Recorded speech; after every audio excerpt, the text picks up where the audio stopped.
Policy dependency is something that has been talked about a lot in the cleantech industry. Companies are dependent on policy, or they need policy changes to actually grow their market. So we asked a question about this. How does current and upcoming legislation impact the primary market of your product and service? And a lot of them think that it favors their product. So a lot of them have legislation in place that favors it. Neutral, few. And only 1% says that legislation does not affect their product. This is probably true for a lot of companies in many sectors, but I think the high number of companies saying that it favors their product was quite an interesting figure as well. And 1% feel that it threatens.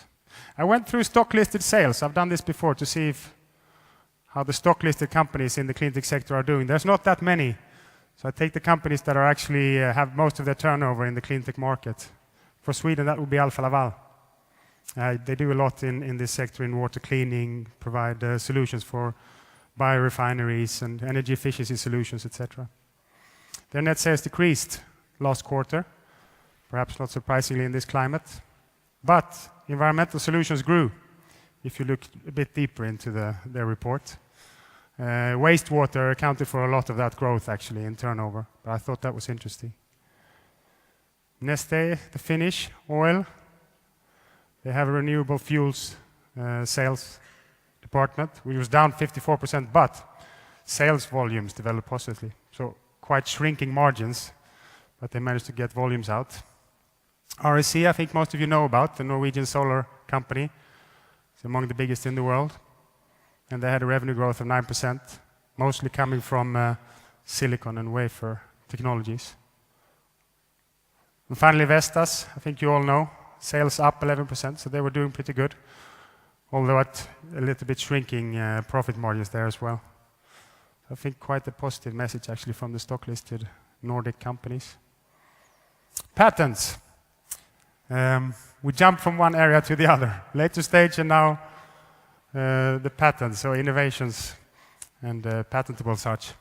We actually used a partner, Sacco, to do this with us, because this takes a lot of time, of course, to go through. We found a very good partner who were good at going through a lot of patents. This is very strange.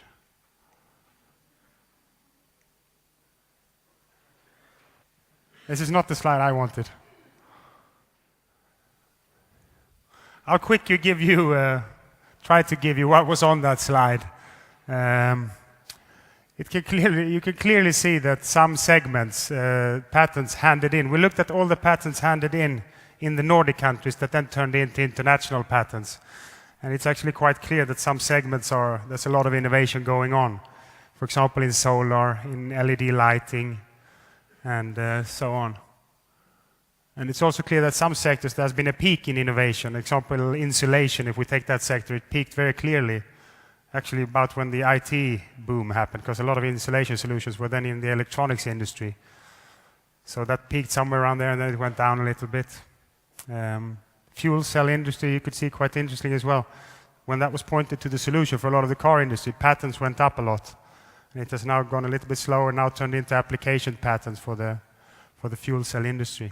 So heat pump was another interesting segment. Heat pumps, which is quite a mature technology, I think, in many of the Nordic countries. But a lot of innovation still going on to make them more energy efficient and so on. So surprisingly a lot happening there, probably because there are still big international markets in that. Okay, I'll skip quickly then to the total patent slide. This is the total number of patents handed in the Nordic countries. So this shows quite a clear growth, bit of a downturn when the economy turned down. This is actually 18 months lagging, because patents don't get published until 18 months after. So if you see that peak there, we can move that to 90, 98, probably 99. If we compare this to total patents, it looks completely different. So this growth is actually quite clear for the cleantech market. Otherwise, it would look quite horizontal.